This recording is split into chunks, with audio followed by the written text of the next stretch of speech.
Tuhan, kita bertemu kembali di dalam ibadah Pelkat PKB sektor 1, sektor 2, dan sektor 3. Meskipun masih kita lakukan persekutuan kita ini dari rumah kita masing-masing lewat media YouTube, tetapi tidak menurutkan semangat kita untuk bersekutu dengan Allah, bersekutu kita kaum Bapa yang ada di rumah kita masing-masing.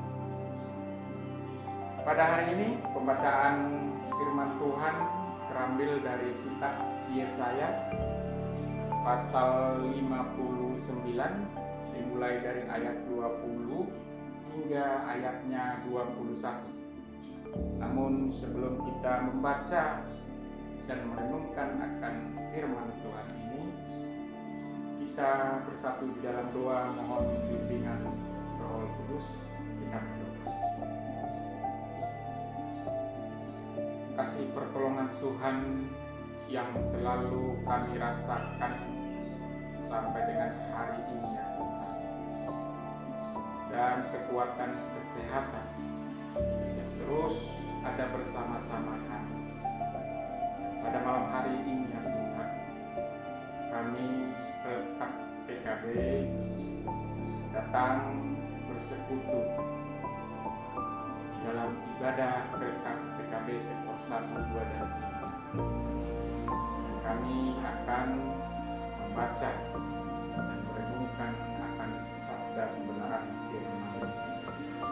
Urapi kami ya Tuhan, buka hati dan pikiran kami, dan sabdalah ya Tuhan, sebab kami telah sedia untuk mendengarnya.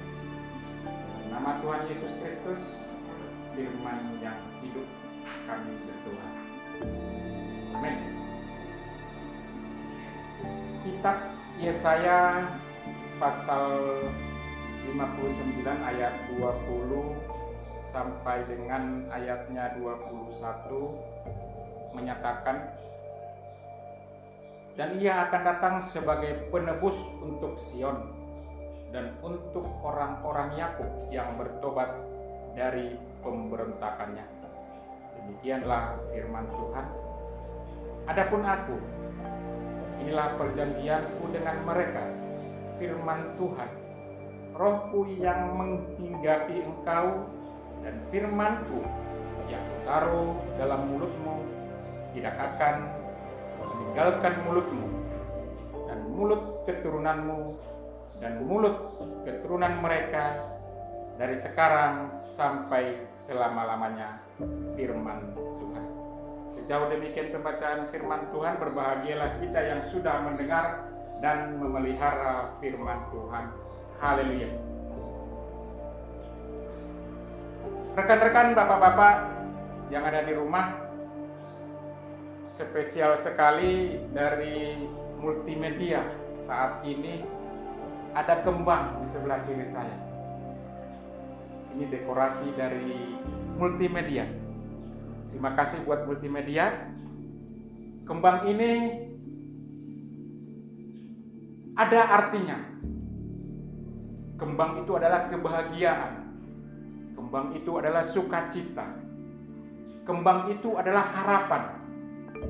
Demikian kita juga, bapak-bapak yang ada di rumah, harapan kita. Kita tetap satu di dalam persekutuan Pelkat PKB.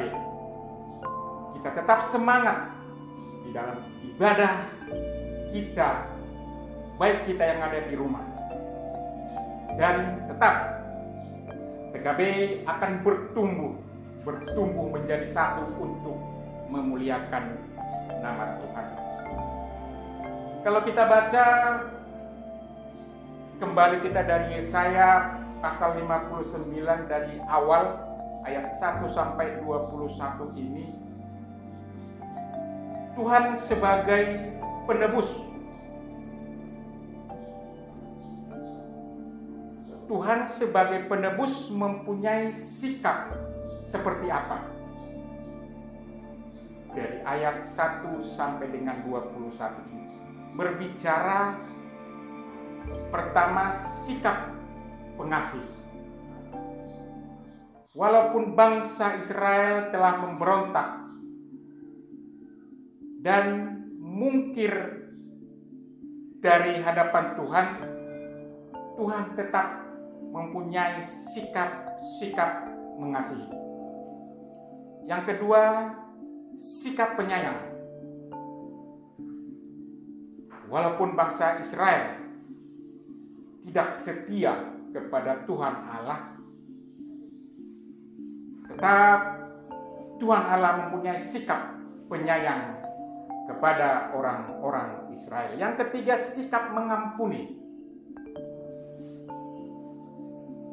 Apa yang kita rasakan ketika kita mengalami perlakuan yang tidak baik dari teman sekerja kita atau dari orang-orang yang kita kasihi, orang-orang yang ada di sekeliling kita, sikap apa yang kita lakukan? Tentu kalau isi hati kita duniawi, dongkol. Kalau orang lain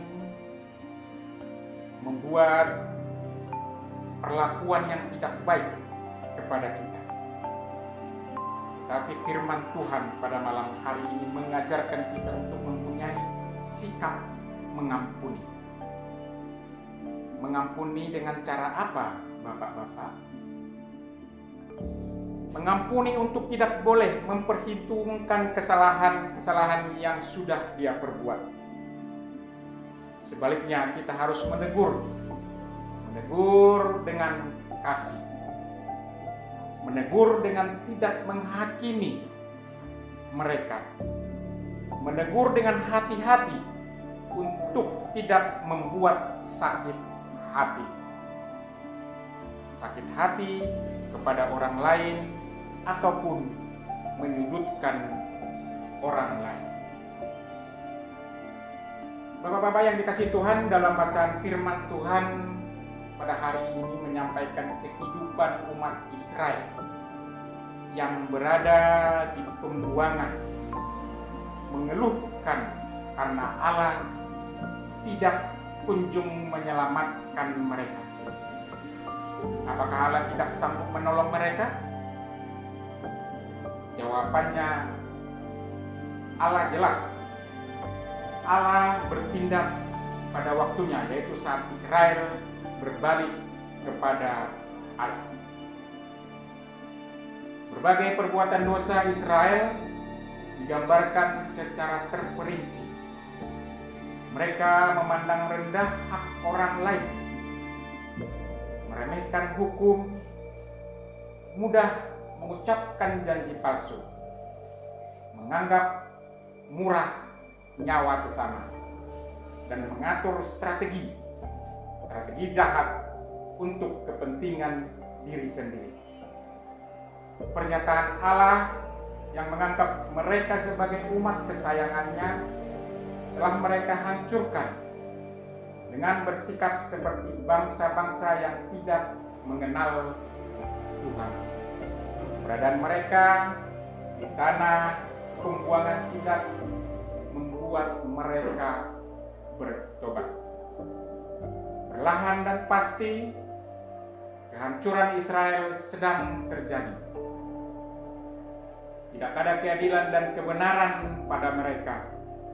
Kehidupan rohani mereka telah dibutakan oleh pelanggaran yang mereka lakukan sendiri. Apa penyebab kehancuran moral yang dahsyat ini? Pemberontakan umat Allah terhadap semua hukum Allah. Umat Allah ingin berjalan sendiri tanpa bimbingan. Mereka tidak menyadari bahwa penolakan terhadap Allah mendatangkan kebinasaan. Namun demikian, Allah berkenan mencurahkan belas kasih-Nya dan bangkit menyelamatkan umatnya demi namanya sendiri. Bahkan dia akan membalas perbuatan para musuh setimpal dengan perilaku mereka, sehingga orang-orang menaruh harapan kepadanya akan merasakan keselamatan. Bapak-bapak yang dikasihi Tuhan, pada hakikatnya dosa adalah pemberontakan kepada Allah. Apabila tidak cepat bertobat, akan melahirkan dosa-dosa yang semakin merusak dan akhirnya menuai kebinasaan. Oleh sebab itu, jangan tunda untuk bertobat. Jangan tunda untuk berbalik. Jangan tunda untuk mengasihi Tuhan Allah. Jangan sampai borok dosa menyerang iman kita. Tetaplah hidup dalam ketaatan kepada Allah. Tuhan Yesus memberkati. Selamat malam.